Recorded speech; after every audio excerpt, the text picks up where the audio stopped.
वृषभ राशीच्या लोकांना नोकरीच्या संधी सुरू झालेल्या आहेत. म्हणजे जून, जुलै किंवा इव्हन ऑगस्टमध्ये पण तुम्हाला नोकरीच्या संधी मिळू शकतात. जर तुम्ही गेल्या आता या शेवटच्या 1-2 महिन्यात तुम्हाला नोकरीत काहीतरी अडचणी आल्या असतील, तुमची नोकरी समजा गेली असेल आणि तुम्ही नवीन नोकरीसाठी समजा प्रयत्न करत असाल, तर तुम्हाला जून महिन्यात नवीन नोकरीच्या संधी आहेत.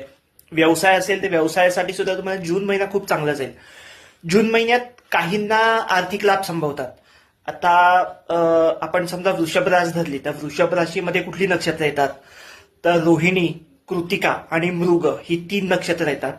तर ह्या 3 नक्षत्रांपैकी रोहिणी आणि मृग समजा नक्षत्र असेल तुमचं, तर तुम्हाला बऱ्यापैकी आर्थिक लाभ संभवतात जून महिन्यामध्ये.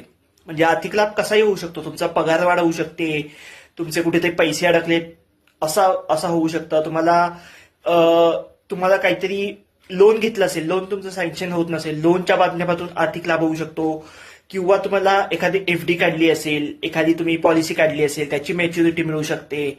किंवा एखाद्या व्यक्तीकडे तुमचे पैसे अडकले असतील तर त्याच्याकडनं पैसे मिळू शकतात. अनामत रक्कम काहीतरी तुम्हाला मिळू शकते. ही 2 जर तुमची नक्षत्र असतील तर तुम्हाला तुम्ही एक काहीतरी महत्वाचा डिसिजन घेतला आहे आणि घरातल्या सगळ्यांनी त्या डिसिजनला विरोध केलाय, त्या निर्णयाला विरोध केलाय, पण एकटी आई तुमच्या मागे उभी राहील बघा. आता जून महिन्यामध्ये आई किंवा वडीलधारक जे कोण असेल, बाबांचा थोडासा विरोध असेल, पण आई, आजी, पणती असं जर तुमच्या घरात कोण असेल तर ते तुमचा जो निर्णय असेल महत्वाचा, ते तुमच्या निर्णयाला आईचा पाठिंबा असेल, आजीचा पाठिंबा असेल. किंवा आता तुम्ही घर घेताय तर घराची जर काही कामं रखडली असतील तर ती थोडीशी तुमची जून महिन्यात पूर्ण होतील. लग्नाचे योग तुम्हाला आत्ता नाहीये, त्याच्यामुळे काही घाई करू नका किंवा टेन्शन सुद्धा घेऊ नका लग्न जुळत नाही म्हणून.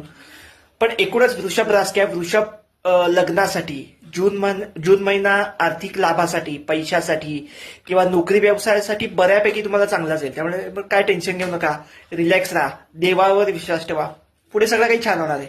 All the best.